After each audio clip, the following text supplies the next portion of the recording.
علماء نے عجیب بات لکھی ہے کہ ایک طرف اگر کوئی روزہ نہ رکھے اور کوئی وجہ نہیں ہے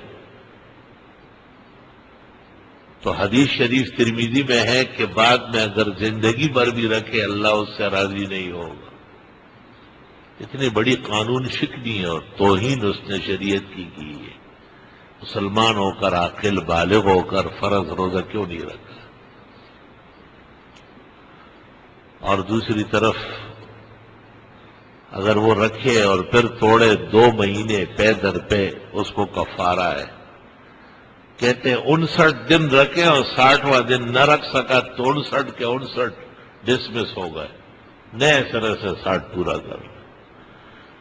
اور کہتے ہیں کبھی بھی یہ پورا نہیں ہوتا ہے کیونکہ اللہ کا عذاب ہے کہ 2 مہینے روزے رکھوانا ہے. شیخ الاسلام ابن تیمیہ نے لکھا ہے 2 مہینے روزے رکھوانے کے بعد بھی معافی یقینی نہیں ہے، احتمال ہے کہ اللہ فضل کر لے اور معاف فرمائے.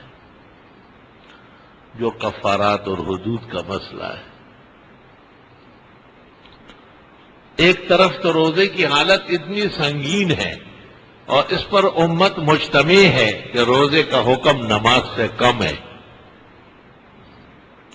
تو جب روزے کی اتنی کڑک سزائے کتنی سخت سزائے تو اندازہ لگاؤ کہ فرض نماز نہ پڑھنے والا اللہ نے ایک دن میں 5 نمازیں فرض فرمائی، وہ اللہ کا کتنا بڑا مجرم بندہ ہے اور اللہ کی اس سے کتنی بڑی ناراضگی ہے. لیکن جب بندے کا عذر مرض یا سفر دیکھتا ہے تو اللہ نے تمام کے تمام شریعت اس کے لیے نرم کر لی. فرمایا ٹھیک ہے آپ بیمار ہیں بعد میں رکھیں.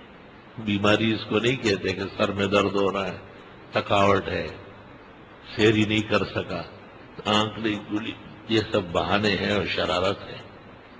بیماری 2 قسم کی ہوتی ہے شریعت میں. اگر روزہ رکھ لے تو مرض بڑھ جائے گا. ایک ان صام خاف علیہ ان یشتد مرضہ، روزہ رکھنے کی صورت میں بیماری بڑھ جائے گی.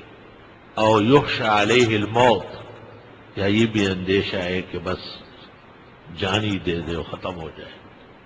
اس سے کم درجے کا عذر کوئی عذر اور مرض نہیں ہے. یہ تو خیر ایک مسئلہ تمہید کے طور پر ہے کیونکہ آگے یہ مسئلہ بیان کرنا ہے کہ نماز اس سے زیادہ ضروری ہے اور وہ دن میں 5 مرتبہ فرض فرمائے گئے ہیں، اس لیے نماز کی تاکید زیادہ ہے. روزے کی 1 آیت ہے قرآن میں اور نماز کی 500 آیات ہے اور زکوٰۃ کی 240 یا 44 آیات، اصالتاً اشارتاً کنایتاً دلالتاً.